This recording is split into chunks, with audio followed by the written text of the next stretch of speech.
Good morning student, EACS YouTube channel पर आपका स्वागत है। मैं सिकंदर सर। आज हम लोग एक्सरसाइज 4.2 का क्वेश्चन नंबर 14 पढ़ेंगे, ठीक है। लेकिन एक बात ध्यान रखिएगा कि जो एक्सरसाइज 4.2 का जितना भी हम क्वेश्चन बना रहे हैं वो लाइन बाय लाइन नहीं बना रहे, ठीक है। जैसा हमारा थ्योरी आ रहा है उसके अकॉर्डिंग हम चल रहे हैं, ओके। तो हम लोग का थ्योरी चल गया था, दो थ्योरी आप लोग बता दिए कि अगर किसी डिटर्मिनेंट के कोई एक पंक्ति या एक स्तंभ में अगर एक एक है तो उसको हम जीरो बनाएंगे। क्या बनाएंगे? जीरो। एक क्लियर है।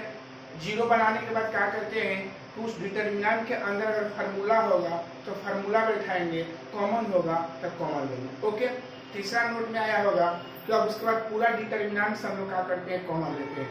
उसमें लास्ट में उसका पर्सन लेते हैं, पर्सन उधर लेते हैं जैसे जीरो की संख्या क्या हो, अधिक हो, ठीक है। चलिए, उसके बाद हम देखे थे कल वाले वीडियो में कि वैसा हम स्टार्टिंग हल किए थे कि जिसके पंक्ति और स्तंभ में एक एक नहीं है तो हम उसको जोड़कर बराबर लाए थे। क्या लाए थे? बराबर लाए थे। या तो R1 plus R2 plus R3 जोड़ेंगे या C1 plus C2 plus C3 जोड़ेंगे, ठीक है। तो कल के वीडियो में आप लोग देख लिए होंगे। जो लोग कल के वीडियो नहीं देखे होंगे वो मेरे चैनल पर जाइएगा, EACS चैनल पर जाइएगा और वीडियो का लिंक सब्सक्राइब करिएगा, आपका आ जाएगा, ओके। चलिए, अब हम लोग का आज का जो हम लोग क्वेश्चन पढ़ने जा रहे हैं 14, अभी 13 छोड़े हैं क्वेश्चन। आज बताने के बाद फिर कल समझदार इस क्वेश्चन को सोल्व कर देंगे, ठीक है। तो देखिएगा, तो इसमें क्या है बाबू, इसका रूल क्या है कि कल वाले वीडियो में क्या था कि एक एक नहीं था तो हम क्या करके जोड़कर बराबर लाते थे। यहाँ देखिए, यहाँ जोड़ने पर बराबर आएगा, देखने नहीं आएगा, जोड़ने पर कहीं से बराबर नहीं आएगा, ठीक है। तब हम लोग क्या करें, ट्रिक है, एक नियम है, नियम को थोड़ा ध्यान रखना है कि यदि किसी डिटर्मिनेंट में के अंदर अगर कोई दो वैल्यू गुणा में हो, देखिए गुणा में है ना, दो वैल्यू, दो टर्म अगर गुणा में हो, गुणा में हो, गुणा में हो, गुणा में हो, गुणा में हो, गुणा में है ना बाबू। तो अगर किसी डिटर्मिनेंट के अंदर कोई दो पद गुणा में हो तो उसके लिए एक नियम है, ABC से गुणा, ABC से भागा करेंगे, ABC से गुणा क्या करते हैं, भाग कर दें। क्या है, ABC से ही गुणा किए, इसमें ABC ही ना शामिल है, तो ABC से गुणा, ABC से भागा, ठीक है। क्या नियम लिख दे रहे हैं, थोड़ा याद रखिएगा यहाँ पर। यदि किसी डिटर्मिनेंट, यदि किसी सारणी के अंदर दो पद गुणा में हो, गुणा में हो तो हम ABC से गुणा और ABC से क्या करते, भाग देते हैं, ABC से भाग देते हैं। यदि किसी डिटर्मिनेंट के, यदि किसी सारणी का डिटर्मिनेंट के अंदर दो पद गुणा में हो तो हम ABC से गुणा और ABC से क्या करेंगे, भाग दे देंगे, ओके। देखिए गुणा में है ना बाबू, देखिए अब सर एक का नहीं, लेकिन उससे कोई मतलब गुणा में कुछ पद आया है ना, तो जहाँ कुछ पद आ जाए गुणा में हम समझेंगे कि ऐसा रूल का अप्लाई करेंगे, ओके। चलिए, तो इसको हम क्या कर दे रहे हैं, मिटा रहे हैं बाबू। देखिएगा, इसको जो सर्किल बनाए थे उसको मिटा दे रहे हैं, सर्किल वाले को हटा रहे, ठीक है। चलिए, अब इसको बनाने का तरीका क्या किया जाए कि यदि किसी सारणी के अंदर दो पद गुणा में हो, तो दो पद गुणा में है ना बाबू, जब दो पद गुणा में होगा तो हम ABC से गुणा ABC से क्या करेंगे, भागा देंगे, ठीक है। तो देखिए यहाँ पर समझिए बाबू, क्या लिखेंगे, डेल्टा ABC बटा में ABC हो गया, A स्क्वायर प्लस 1 AB और यहाँ C हो जाएगा, AB B स्क्वायर प्लस 1 और यहाँ C भी हो जाएगा, AC BC C square plus क्या हो जाएगा, वो क्लियर है। अब क्या करेंगे कि R1 R2 और R3 में A B तथा C का गुणा करने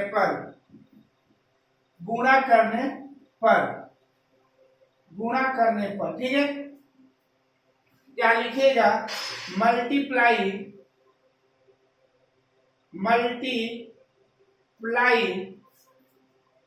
multiply of A B and सी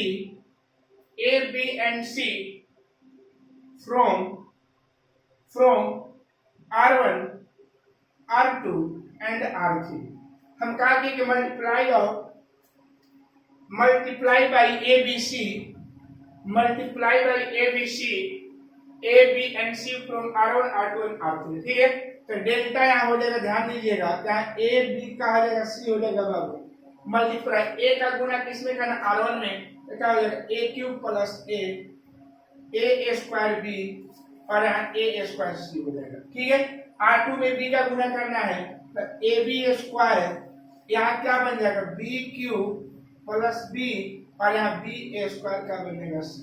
नीचे वाला में सी का गुना करना है तो सी स्क्वायर ए सी स्क्वायर बी और सी क्यूब प्लस का बनेगा सी।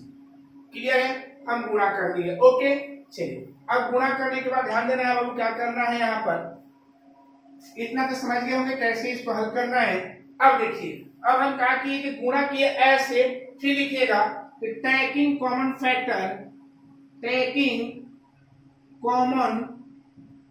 फैक्टर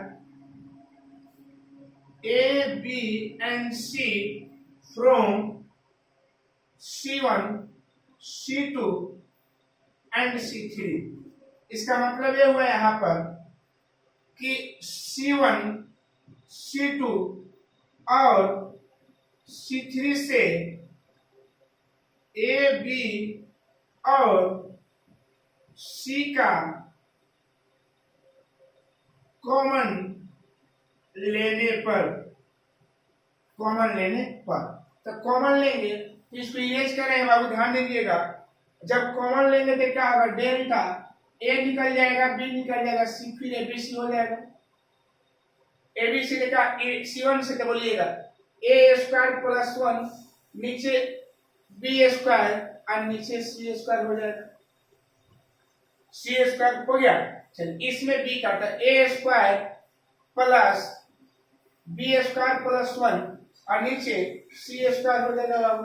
यहाँ सी का लगाए तो ऊपर ए square B square C square plus 1 cut जाएगा, ये कटेगा ना बाबू, तो कटने के बाद हमारा क्या आ जाएगा delta 1 equal A square plus 1 B square यहाँ सी स्क्वायर ए स्क्वायर बी स्क्वायर प्लस 1 यहाँ सी स्क्वायर, यहाँ बोलिएगा ए square B square C square plus 1 आ जाएगा, कट गए, इतना ला दिए। अब देखिए, अब लाने के बाद हम क्या किए कि अब देखिए जब लाए हैं ऐसा रूल अप्लाई करने के बाद लास्ट में क्या करें, अब देखिए अभी भी इसमें एक एक आया नहीं आया है, लेकिन एक काम आ गया है कि जोड़ने पर बराबर आ जाएगा, जोड़ने पर बराबर आएगा। देखिए कैसे जोड़िएगा, ऐसे जोड़कर देख लीजिए, ऐसे अगर इसको आप लोग जानते हैं कि इसको हम लोग क्या बोलते हैं, इसको हम लोग R1 बोलेंगे, इसको R2 बोलेंगे, इसको R3 बोलेंगे, इसको C1 C2 C3 बोलेंगे, आप लोग जानते होंगे। तो ऐसे जोड़ने पर क्या आएगा, C1 प्लस C2 जोड़िए 3A स्क्वायर प्लस 1 आएगा, 3B स्क्वायर प्लस 1 आ जाएगा, 3C स्क्वायर प्लस 1, ये बराबर नहीं आया बाबू, लेकिन यही जब R1 से चलिएगा तो R1 से चलने के बाद देख लीजिए सब इक्वल आएगा, ठीक है ना, इसलिए हम इसको इरेज कर रहे हैं और अब हम इसको हल कर रहे हैं। ठीक है, तो लिखेंगे R1 operation R1 plus R2 plus क्या बन जाएगा R3, delta equal 1 plus A square plus B square plus C square जोड़कर देख लीजिए बाबू, यहाँ 1 plus A square plus B square plus C square और 1 plus A square plus B square plus C square. Clear है, और नीचे यहाँ बी स्क्वायर यहाँ सी स्क्वायर, यहाँ बी स्क्वायर प्लस 1 और यहाँ सी स्क्वायर, यहाँ बी स्क्वायर और यहाँ सी स्क्वायर प्लस का। क्लियर है, अब देखिए आ गया, अब क्या लेंगे कॉमन लेंगे ना बाबू, तो कॉमन लेंगे किससे R1 से, R1 से 1 plus A square plus B square plus C square का कॉमन लेने पर, कॉमन ले रहे हैं तो कॉमन लेंगे तो डेल्टा इक्वल हो जाएगा हम लोग का 1 plus A square plus B square plus C square. यहाँ का हो जाएगा 1 1 यहाँ 1 यहाँ हो जाएगा बी स्क्वायर, यहाँ बी स्क्वायर प्लस 1 और यहाँ हो जाएगा बी स्क्वायर। नीचे बोलिएगा यहाँ सी स्क्वायर, यहाँ क्या बनेगा सी स्क्वायर और यहाँ क्या बन जाएगा बाबू, यहाँ हम लोग क्या हो जाएगा सी स्क्वायर प्लस 4 सी स्क्वायर प्लस 4। क्लियर है? चलिए अब देखिएगा, अब हम लोग का वैल्यू क्या आया है ध्यान देना है बाबू, एक एक आया है ना, तो एक एक है, इसको जीरो करेंगे तो एक एक C1 से है, तो C1 operation C1 minus C2 और C2 operation C2 minus C3। तो delta equal 1 plus A square plus B square plus C square, और जब जीरो करेंगे तो ध्यान रखिएगा ए जीरो हो जाएगा, ए माइनस 1 हो जाएगा, देख लीजिएगा C1 माइनस C2 ए जीरो हो जाएगा, ए करिएगा तो ए भी जीरो हो जाएगा, ए हल करेंगे तो 1 हो जाएगा, ये हल करेंगे तो क्या होगा -1 हो जाएगा, और ये क्या बचेगा 1 B square C square plus. Clear है? हो गया ना बाबू? अब हम लोग क्या करेंगे कि देखेंगे कि हम लोग का जीरो की संख्या ज्यादा किधर है, तो जीरो हमारा इधर भी है, जीरो हमारा इधर भी है, तो हम किधर लेकर चलेंगे, इधर भी लेकर चलेंगे तो एक इधर माइनस है, तो थोड़ा माइनस वाला दिक्कत होगी, इसलिए हम प्लस का ही बात करेंगे, है ना, मतलब किसी भी तरह से जा सकते हैं, कोई प्रॉब्लम नहीं है। ओके चलिए हम लोग हल करेंगे तो कितना है बाबू, delta equal 1 plus A square plus B square plus C square. नहीं यहाँ पे लिखेंगे R1 के अनुदेश, R1 के अनुदेश, R1 के अनुदिश प्रसरण, R1 के अनुदिश जब प्रसरण का बात करेंगे delta equal 1 plus A square plus B square plus C square, और यहाँ 1 हो जाएगा, हल करेंगे इसका पंक्ति इसका स्तंभ, तो -1 0 1 -1। क्लियर है? हल करेंगे तो delta equal 1 plus A square plus B square plus C square, या हल करेंगे तो 1 माइनस क्या बन जाएगा 0, तो delta equal 1 plus A square plus B square plus C square, यहाँ 1 हो जाएगा, हल करेंगे तो 1 plus A square plus B square plus C square, यही हम लोग का आंसर लाना प्रूव करना है। ठीक है, तो ध्यान दीजिएगा बाबू लोग कि इस रूल को आप लोग समझे होंगे कि इस रूल का प्रयोग कब करेंगे, यदि किसी डिटरमिनेंट में अगर, हाँ, यदि किसी डिटरमिनेंट में अगर हम लोग को दो टर्म ए बी माने गुणा के रूप में रहेगा जिस सारणी के अंदर, डिटरमिनेंट के अंदर, तो हम उसमें ए बी सी से गुणा ए बी सी से क्या करेंगे, भागा देंगे। ओके, कोई प्रॉब्लम? चलिए अब हम क्वेश्चन नंबर 1 और देने जा रहे हैं बाबू, इसी के बेसिस पर, हाँ, इसी के जैसा same to same question number आप लोग का 9।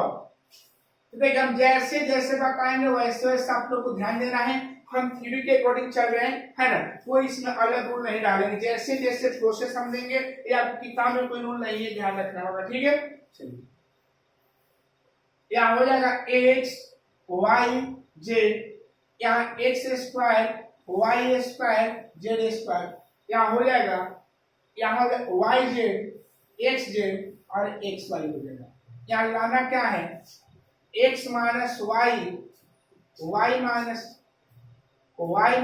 z और z minus x into x y plus Y z plus x z x. Okay, तो एक क्वेश्चन नंबर हम लोग का 9 है, चाहे क्वेश्चन नंबर हम लोग का क्या है बाबू 9। तो सॉल्व किया जाए,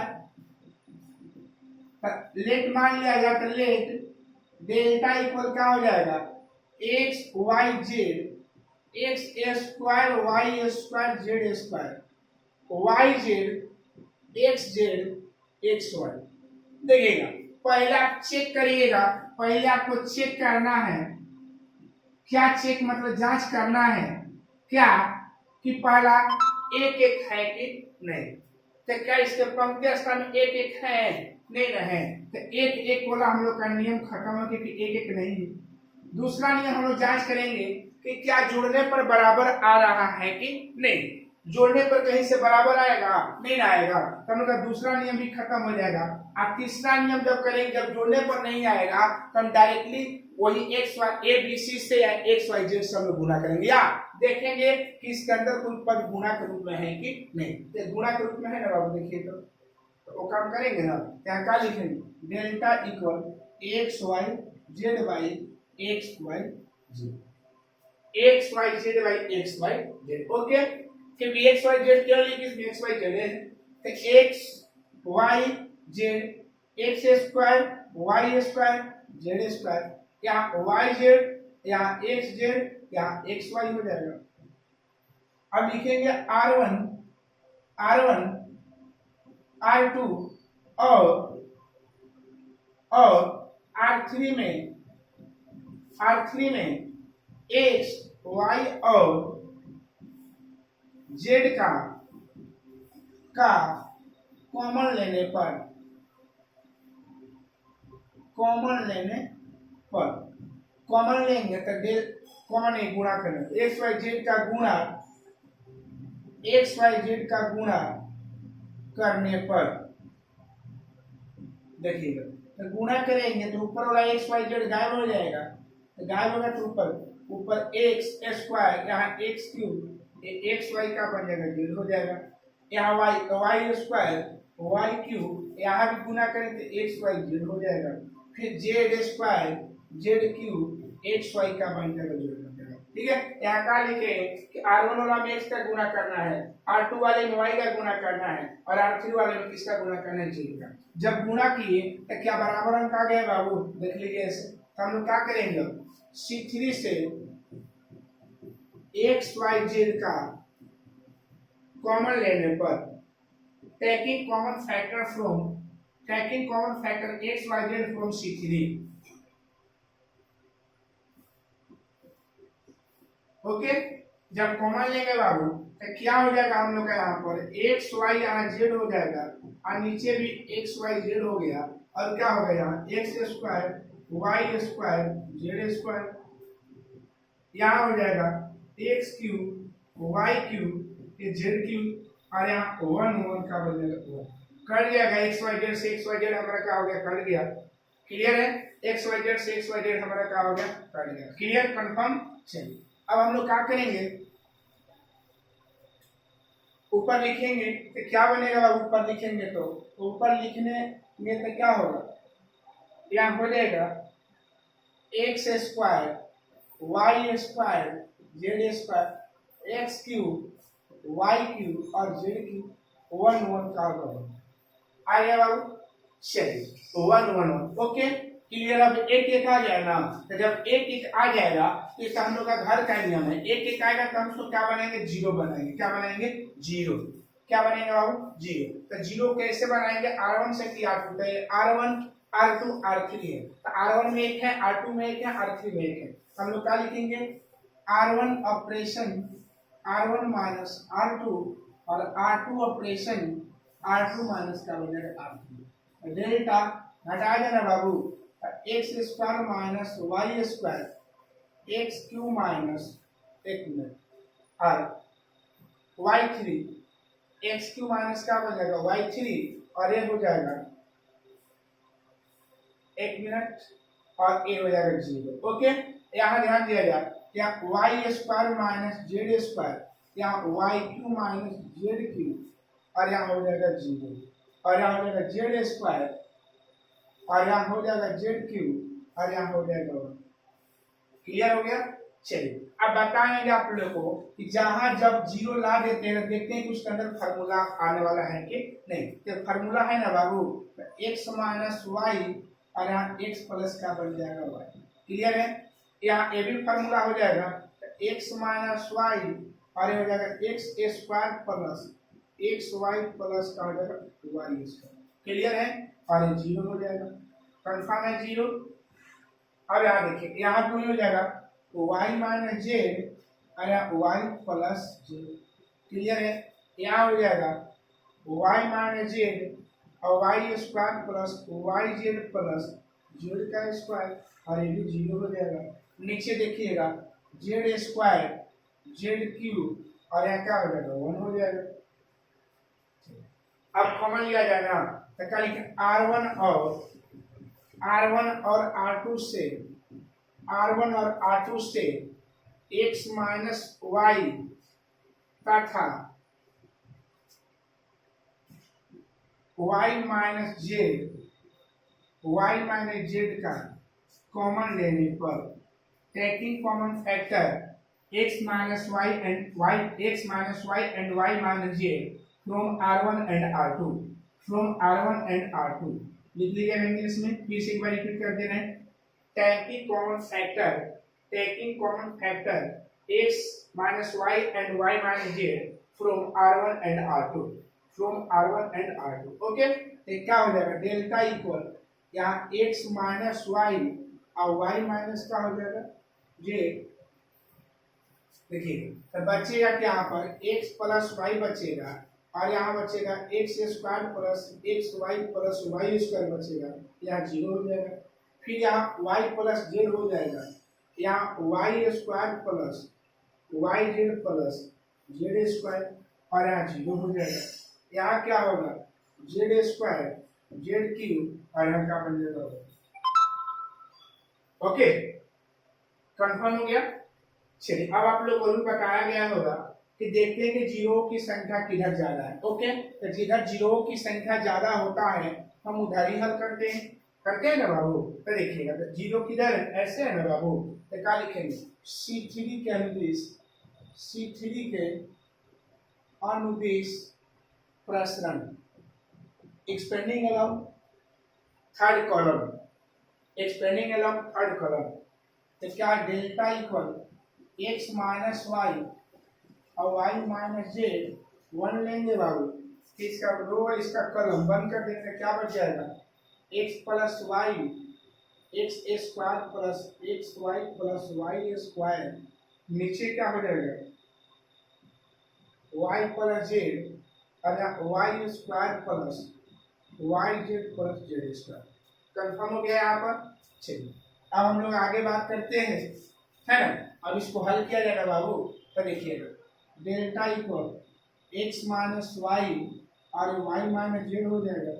जब यहाँ मल्टीप्लाई करेंगे तो यहाँ एक्स प्लस वाई और यहाँ हो जाएगा y square plus Y z plus z square.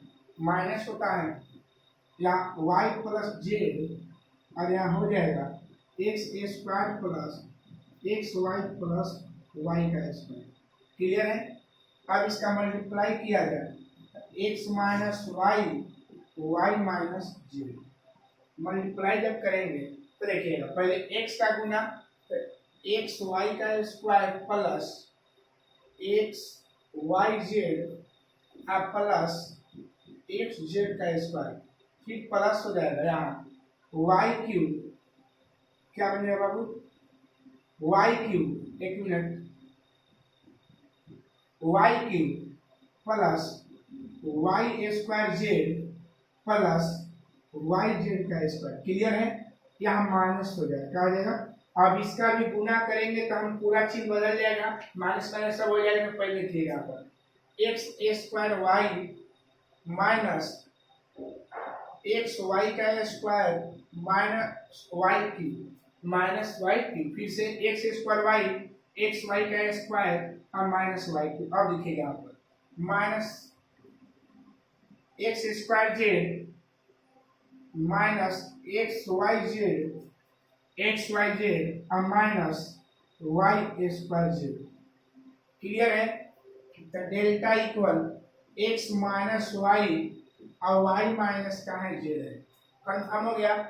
अब देखिएगा इसको मंझोला कोष्टक में देखिएगा कुछ एक्स वाई जेड से हम लोग का एक्स वाई जेड का कट गया।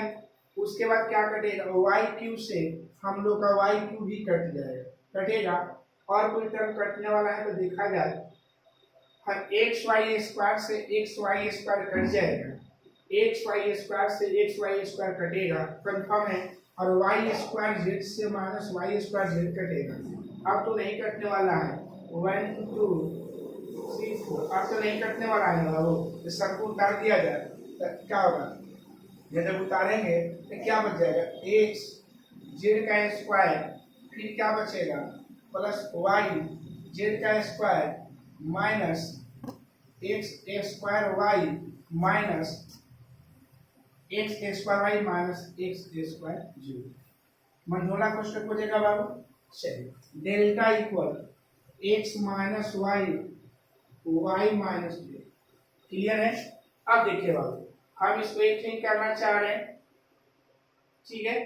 तो जब एक थिंग अगर किया जाए तो हम यहाँ पर मिलाना चाह रहे हैं बाबू, यहाँ क्या कर रहे हैं कि y z square minus x square y को एक थिंग कर दे रहे हैं plus x z square minus x square z को एक थिंग कर दे रहे हैं। कंफर्म हो गया। तो delta equal x minus Y Y minus z. और देखिएगा यहाँ कॉमन ले लेंगे किसका वाई का, तो Z square minus x square हो जाएगा। अब प्लस यहाँ एक्स जेड का कॉमन, एक्स जेड का कॉमन लेंगे यहाँ पर जेड बच जाएगा माइनस एक्स हो जाएगा। देख लीजिएगा बाबू। क्लियर है। तो delta equal x minus y यहाँ और वाई माइनस जेड हो जाएगा यहाँ पर मंझोला कोष्टक। वाई यहाँ फार्मूला बन जाएगा जेड माइनस एक्स और जेड प्लस का हो जाएगा एक्स, यहाँ एक्स जेड हो जाएगा। कंफर्म है। हो गया बाबू। इतना क्लियर हुआ ना, कंफर्म हो गया यहाँ पर। चलिए अब क्या करेंगे बाबू यहाँ पर कि जेड माइनस एक्स का कॉमन ले लिया जाए। तो देखिएगा delta equal x minus Y Y minus z z minus जब कॉमन ले लेंगे तो अंदर क्या बचेगा वाई, अंदर बचेगा मंझोला कोष्टक में वाई जेड प्लस एक्स और यहाँ बचेगा एक्स। क्लियर है बाबू। एक लाइन ऊपर उतारना चाह रहे हैं। देखिए तो जब ऊपर उतारेंगे तो delta equal x minus Y Y minus z z minus x और जब गुना करेंगे यहाँ पर तो हो जाएगा y z plus x y plus x z. Okay, इसको सजा दिया जाए x minus Y Y minus z z minus x x y plus Y z plus x. Confirm है। ये क्वेश्चन नंबर का 9, ठीक है। ये क्वेश्चन नंबर हम लोग का क्या है बाबू 9 है। ओके, तो क्वेश्चन नंबर 9 में हम लोग क्या देख रहे हैं बाबू कि अभी जो आप लोग का 2 क्वेश्चन बताए 14 और जो 12 14 और जो 9 बताए वो तो दोनों सेम टू सेम क्वेश्चन है, ठीक है। और वो सेम टू सेम क्वेश्चन को इंसान आपको क्या करना हो, ठीक है। और उसके बाद क्या करें, अगर एक एक है तो क्या करेंगे 0 लाएंगे। फिर से वो समझिएगा, एक एक है तो क्या करेंगे 0 लाएंगे। अगर एक एक नहीं है तो जोड़ कर लाते हैं कि इधर से जोड़ने पर उसका मान समान आ जाएगा। अगर ये भी नियम काम नहीं करेगा तो एक्स वाई जेड से गुना एक्स वाई जेड से क्या करेंगे भागा करेंगे। एक्स वाई जेड से गुना एक्स वाई जेड से क्या करेंगे भागा करेंगे। अगर वो भी काम नहीं करेगा तो लास्ट नियम आता है, ठीक है। तब हम 3 वही नियम बताए, एक और नियम आएगा जो यहाँ से सारे के बाद टोटल फिनिश हो जाएगा। ओके, अब देखिए अब हम क्वेश्चन नंबर, ठीक है, अब यहाँ से स्टार्ट करें 6 से बता दे रहे हैं क्योंकि ये वीडियो लंबा थोड़ा हो जाएगा, इसलिए हम सोच रहे हैं कि छोटा वाले क्वेश्चन यहाँ पर बना दे और कल इसको हम चैप्टर को खत्म कर देंगे। कल की वीडियो में इस चैप्टर का लेना हम लोग का खत्म हो जाएगा। ओके, चलिए तो क्वेश्चन नंबर 6 का बात करने जा रहे हैं। देखिए क्वेश्चन नंबर 6 है 0 a minus b minus a 0 c हो जाएगा b c और क्या होगा 0 इक्वल हमको 0 प्रूव करके क्या करना है लाना है, ठीक है बाबू। चलिए कोई बात नहीं, इसको हम सोल्व करेंगे। तो लेट डेल्टा इक्वल क्या है यहाँ पर 0 a minus b minus a 0 c b c 0। देखिए बाबू क्लियर है। हम कहा कि इसको हल कर दिए। अब ध्यान देना बाबू यहाँ पर कि इसको हल किया जाए। तो याद रखिएगा कि एक बार फिर बताएंगे कि सर प्रॉपर्टी कब यूज करेंगे, प्रॉपर्टी कब नहीं यूज करते। याद रखिएगा कि अगर आपको लग रहा है कि इस डिटरमिनेंट को हम हल कर देंगे, तो उसको हल कर दीजिएगा 4.1 के जैसा। अगर लग रहा है कोई जटिल जाएगा तो उसको क्या करिएगा, उसके अनुसार हल करना होगा, इसको डायरेक्टली हल कर लीजिएगा, ठीक है ना। तो आप लिखिएगा एक्सपेंडिंग अलोंग फर्स्ट रो यानी प्रथम पंक्ति के अनुदिश, क्योंकि इतना लंबा नहीं है, प्रथम पंक्ति के अनुदिश, प्रथम पंक्ति के अनुदिश, तो प्रथम पंक्ति का अनुदिश प्रश्न, ठीक है। Expanding along first row, delta equal, याद रखिएगा एक्सपेंडिंग कर रहे हैं ना, तो जीरो है तो जीरो को छोड़ देंगे, है ना। अब बात रहा कि सर जीरो को छोड़ क्यों रहे, जीरो को लेकर भी चलिए, कोई प्रॉब्लम नहीं, जीरो लिए ना बाबू, इसको रो और कलम को क्या करते बंद कर देंगे, जीरो और क्या होगा सी, अरे हाँ सी और क्या होगा जीरो, माइनस होता है ना बाबू यहाँ रो और कलम, तो माइनस ए यहाँ सी हो जाएगा और यहाँ माइनस ए सी, यहाँ बी और क्या होगा जीरो हो जाएगा। आगे बढ़ाइए बाबू, यहाँ प्लस होता है ना, माइनस बी रो और कलम, तो माइनस ए जीरो और बी और क्या बन जाएगा सी, माइनस ए जीरो और बी और क्या बन जाएगा सी। तो डेल्टा इक्वल, देखिए zero zero minus C square minus A या zero minus B C, plus minus minus यहाँ बी अरे हो जाएगा माइनस ए सी, यहाँ का हो जीरो। आप लोग को इसीलिए बता रहे होंगे कि देखिए ए वाला वैल्यू हमारा जीरो हो जाएगा, ए वाला वैल्यू का अगर जीरो, तो याद रखिएगा कि जिस डिटरमिनेंट पर हम लोग का जीरो हो तो उसको हल करने की आवश्यकता नहीं है, तो डायरेक्ट इसको छोड़कर हम इसको हल कर सकते हैं, इसको हल कर सकते हैं। ओके, प्रथम पंक्ति लिए इसलिए ऐसा स्तंभ लेकर ऐसे चलता है, समझ गए होंगे। इसलिए किसी भी डिटरमिनेंट में जीरो आ गया तो उसको हल किया जाता है, अगर हल भी करिएगा तो कोई दिक्कत नहीं है, ठीक है। चलिए, तो आपको समझने के लिए हल ये जीरो बन जाएगा, ए देखिएगा माइनस ए गुने माइनस बी सी, अब माइनस बी गुने माइनस ए सी, क्लियर है। Delta equal minus A B C, plus हो जाएगा ना ए बी सी, प्लस क्या बन जाएगा बाबू ए बी सी, प्लस क्या बन जाएगा हम लोग का ए बी सी, और ये भी हो जाएगा हम लोग का प्लस ए बी।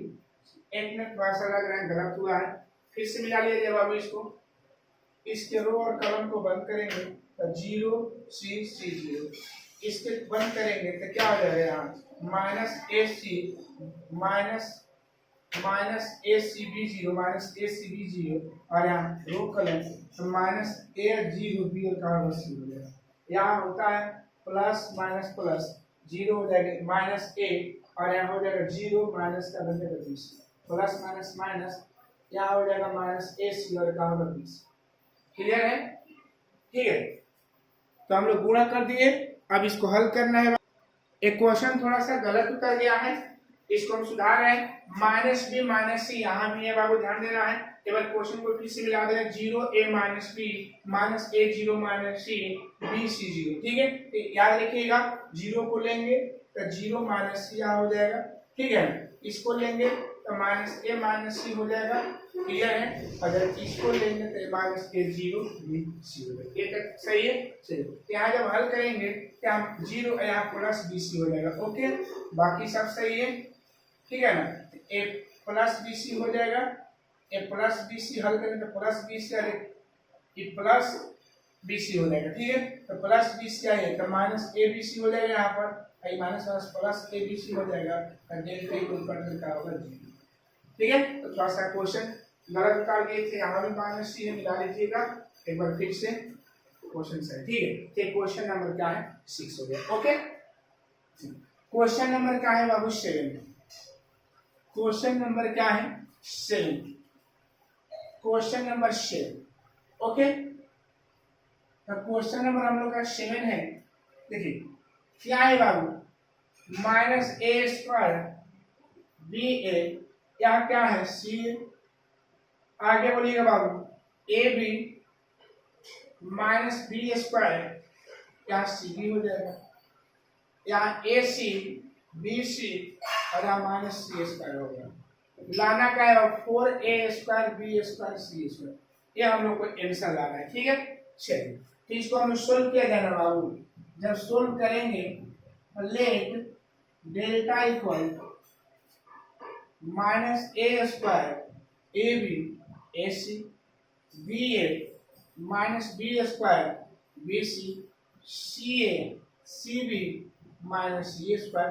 अब देखिएगा आप लोग क्वेश्चन के अनुसार क्या देख रहे हैं कि हमको स्क्वायर रूट निकालना है, तो पहले देखिए क्या कॉमन निकल जाएगा। क्या देखिए कॉमन निकलेगा, इधर से ए का इसमें बी का इसमें सी का, तो क्या लिख दिया जाए, या ऐसे भी कॉमन निकल सकता, इसमें ए का इसमें बी का इसमें सी का, तो लिख रहे R1 R2 और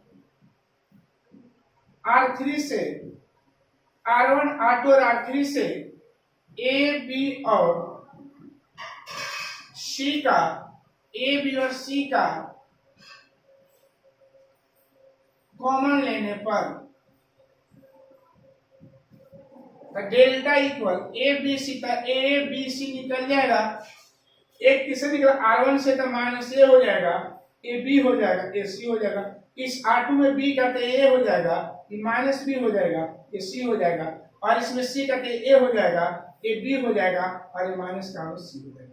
फिर कॉमन निकलेगा किसे, C1 C2 और C3 से ए बी और सी, ए बी और सी का, ए बी और सी का कॉमन लेने पर, इंग्लिश में लिख लीजिएगा कॉमन लेने पर। जब कॉमन लेंगे तो क्या होगा, डेल्टा इक्वल बोलिएगा ए स्क्वायर बी स्क्वायर सी, क्योंकि ए बी सी फिर आ रहा है ना, तो बोलिएगा माइनस 1 1 1 1 माइनस 1 1 1 1 माइनस। क्लियर है, कंफर्म है बाबू। अब देखिएगा इसके अंदर क्या है, अंक है ना बाबू, इसके अंदर क्या है अंक, तो आप लोग बताए होंगे कि जब किसी सारणी के अंदर अंक रहेगा तो उसको हम 4.1 के अनुसार, और जब सारणी के अंदर ए बी सी रहेगा तो हम 4.2 के गुणधर्म के अनुसार। लेकिन कुछ ऐसा भी क्वेश्चन होता है जिसमें ए बी सी होते हुए भी इसको हम 4.1 के अनुसार हल करते हैं। कब, जब वो आसान रहेगा तब। ओके, तो अंक है ना बाबू, तो इसमें तो कंपल्सरी 4.1 का ही प्रयोग करेंगे, है ना। यहाँ लिखिएगा फिर प्रथम पंक्ति के अनुदिश, प्रथम पंक्ति के अनुदिश प्रसरण। तो प्रथम पंक्ति delta equal A square B square C square, पंक्ति ले रहे हैं तो -1 है बाबू, तो -1 रो कॉलम को बंद करेंगे तो -1 1 1 1 -1, फिर +1, इसको बंद करेंगे ऐसे तो 1 1 1 -1। ठीक है बाबू, इसको बंद करेंगे, यहाँ माइनस होता है ना, इसको बंद करेंगे आएगा 1 1 1 -1, हो गया। अब इसको हल किया जाए तो delta equal A square B square C square, अब हल करेंगे यहाँ पर तो -1 तो 1 -0 हो जाएगा ना, और यहाँ बोलिएगा -1 माइनस से भी 0 हो जाएगा, और यह हल करिएगा तो 1 और 1 +1 हो जाएगा। Delta equal A square B square C square, हल करेंगे तो -1 हो जाएगा, क्या हो जाएगा -1, एक मिनट बाबू, -1 यहाँ हो जाएगा +1, और यहाँ भी हो जाएगा +2। एक मिनट थोड़ा सा मिला लीजिए इसको अच्छा तरीका से, इसको ध्यान दीजिएगा। -1 को बाहर निकाले हैं तो -1 को जब बाहर निकाले तो इसको रो और कलम को क्या किए हैं, बंद किए, तो -1 1 1 1 हो जाएगा ना। क्लियर है, क्या बन जाएगा, यहाँ एक मिनट, यहाँ -1 से ध्यान देना है बाबू, इस क्वेश्चन को थोड़ा सा मिला लेना है, -1 और यहाँ भी 1 हो जाएगा। ठीक है, यहाँ -1 और यहाँ -1 हो जाएगा। ओके, चलिए अच्छा से ध्यान दीजिएगा बाबू, फिर से मिला लीजिए, गुणा करने में थोड़ा सा मिस्टेक हो गया था। तो एक यहाँ पर हल करेंगे तो -1 इंटू 0 हो जाएगा, अरे -1 इंटू -2 हो जाएगा, और 1 इंटू 2 हो जाएगा, 1 इंटू 2। क्लियर है? अब इसको हल किया जाए, delta equal A square B square C square, ए हो जाएगा 0, माइनस माइनस प्लस 2, अरे प्लस 2, ठीक है। तो 4 equal A square B square C square into 4 हो जाएगा, तो delta equal 4a square B square क्या हो जाएगा सी स्क्वायर। यही हम लोग का क्या है आंसर हो गया। ओके, तो एक क्वेश्चन नंबर क्या हो गया बाबू 7 हो गया। एक क्वेश्चन नंबर क्या है हम लोग का 7। ओके, तो अब हम लोग का जो क्वेश्चन इसमें का सिर्फ कितना बच गया है बाबू, एनसीईआरटी का जो क्वेश्चन जो बच गया 5 तो बच गया है ना, जो हल करने वाला है। एक क्वेश्चन नंबर हम लोग का 14 है, और एक क्वेश्चन नंबर 5 1 2 3 5 1 2 3 5 और क्या है 14 है। एक क्वेश्चन हम लोग का लॉन्ग है, लॉन्ग नहीं है, देखिए कल हल करेंगे, लेकिन देखिए इस वीडियो में इतना ही। लेकिन यहाँ देखिएगा कि जो भी आप लोग वीडियो को देख रहे हैं, सबसे पहले आपको क्या करना होगा, उसको 2 बार या 3 बार देखिए, सब एकांत में पढ़ना होगा, ठीक है, तब वीडियो आपको अच्छा समझ में आएगा। तो पहला चीज याद रखिए कि एकांत में आपको पढ़ना है, दूसरा है कि इस वीडियो को बार बार देखिएगा, है ना, जो आपको जहाँ प्रॉब्लम होगा उसको बार बार रोक रोक कर इस वीडियो को देखिएगा, आपको कोई प्रॉब्लम नहीं होगा, ठीक है। और जैसे जैसे नियम में बताया जा रहा है वैसे वैसे क्वेश्चन को सोल्व करिए, ठीक। एक्सरसाइज 4.2 का जितना भी हम क्वेश्चन दिए हैं वो नंबर वाइज सोल्व नहीं किए, क्योंकि जैसा जैसा हमारा रूल था वैसे वैसे हल किए, ठीक है। और जैसे ही 4.2 हम लोग का चैप्टर समाप्त होगा, जैसे मेरे क्लास में आप लोग पढ़े होंगे, इनवर्स चैप्टर का जो 5 गुरुदे था, उसी प्रकार इसका भी 4 गुरुदे हैं, उसको आपको दे देंगे, कोई दिक्कत नहीं होगा, ठीक है। लेकिन इतना आप लोग बनाने में समझ गए होंगे कैसे डिटरमिनेंट को हल करना है। ओके, इस वीडियो में इतना ही। जय हिंद, जय भारत।